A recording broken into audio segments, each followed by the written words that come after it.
Faris, mana Zul lah? Dah lama aku tak nampak dia. Itulah kan, dulu Setiap kali nak solat, Zul ni lah yang akan azan.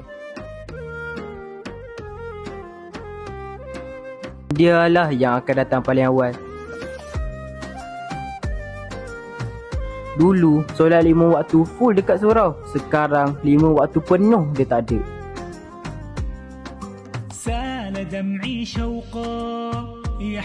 Kalau yang mulai dulu, siap nangis-nangis dekat surau.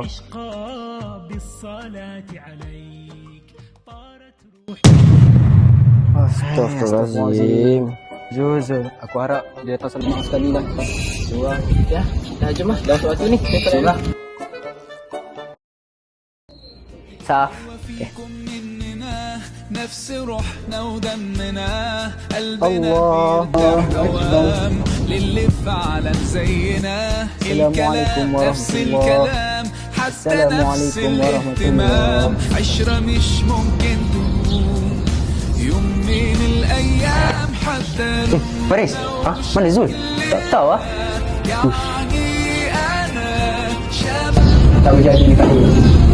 Kita kena cari Zul. Dah lama sangat dia hilang ni. Tu lah, aku pun rasa macam tu. Aku risau ni. Takut dia kena colik ke apa ni. Jom kita balik dulu. Kau cakap pasal colik kan? Dengar aku kat Jojo. Takut dia lemas. Jojo? Siapa Jojo? Bukan aku. Nah.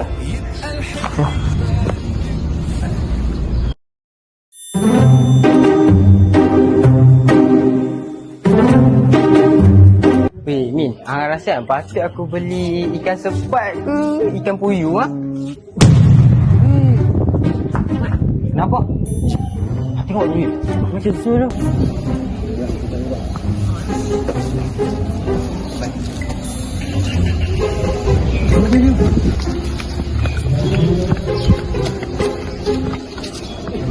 Sedap tu. Oh, tapi sayang dah masuk. Hang buat apa ni Zul? Tak puasa. Dah ni untuk tak ada jangan banyak bunyi Zul. Ni aku tengok ni benda. Tu. Saripap kentang. Astagfirullahalazim. Dok ni. Tak ada banyak bunyi Zul. Dah.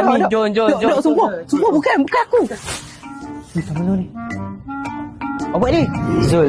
Pulanglah Zul, pulang. Kat surau ni ada 3 orang je Zul. Kalau Zul tak ada, tinggal 2 orang je Zul.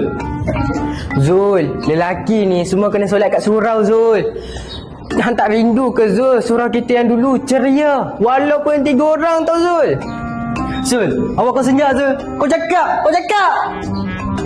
Kenapa yang kau merepek ni? Sebenarnya makanan tu bukan makanan aku. Itu makanan mak aku. Sebenarnya aku ni tak pergi surau, tak pergi masjid ni bukan sebab aku ni malas. Bukan sebab aku dah tak nak kawan dengan hampa. Tapi sebab aku kena jaga mak aku. Mak aku sakit kat rumah. Kau tahu tak?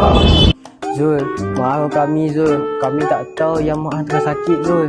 Tak apalah, aku maafkan hampa. Tapi kan, aku nak tanya satu benda lah. Boleh tak hampa longgarkan ikatan ni? Dah rimah pun dah rimah. Yang ikat aku macam mana ni? Weh. Kenapa aku belikan ikat ni? Aku tak sedap pun. Tak apa Zul, panjang cerita. Hang diam je. Lupakan. Okay. Maafkan kami Zul. Tak apa, aku maafkan.